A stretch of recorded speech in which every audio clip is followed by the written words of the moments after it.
Welcome to your Daily 5 for Thursday, December 12th, 2024.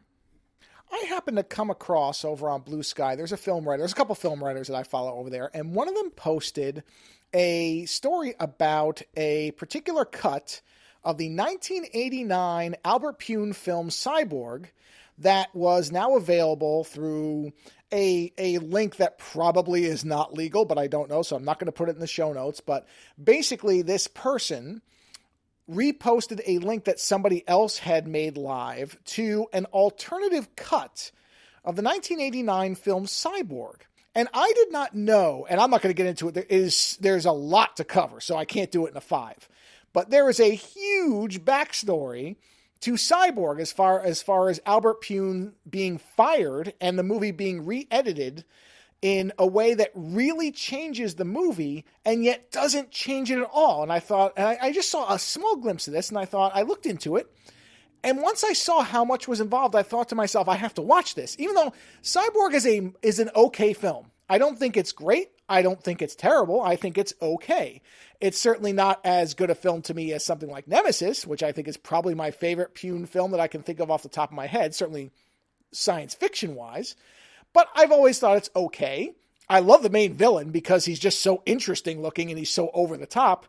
But I didn't know any of the backstory on this film, which is astonishing to me that I'd never heard any of this. Maybe it's because I've never really been that big a fan of the film. Again, I don't think it's bad. It's a movie that if it's on, I'll watch it, but I never really go out of my way to watch it. I don't own it the way I do Nemesis, let's put it that way. So I watched what is called the Slinger cut, or it's basically been retitled as Slinger. That was Pyun's original title for the film, and the producers felt like it was a terrible title, so they changed it to Cyborg, which is one of the most generic titles you could possibly ask for. But anyway, there were a lot of things that got changed in between what Pyun envisioned the movie to be and what it was released as.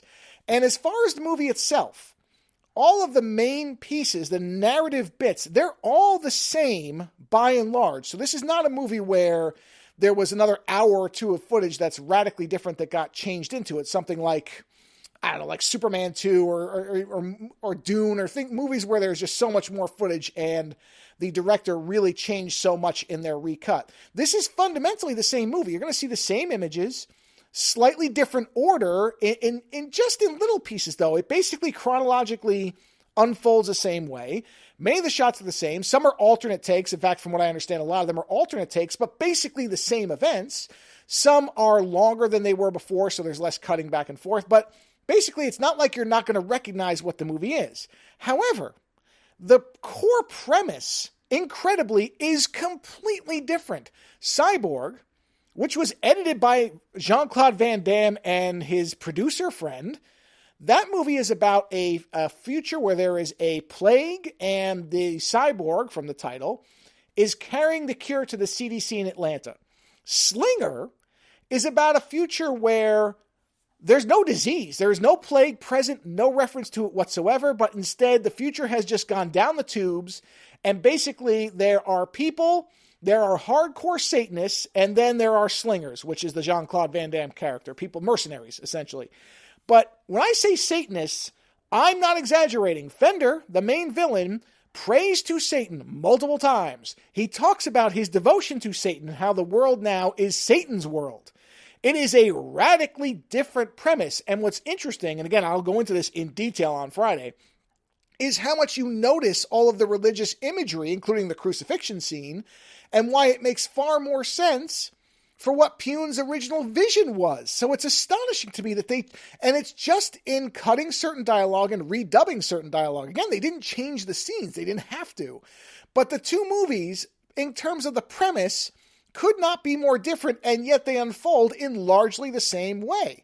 It is probably the only, I can't think of another movie in recent memory that is both so much exactly the same in its recutting and recontextualization, and yet so fundamentally different.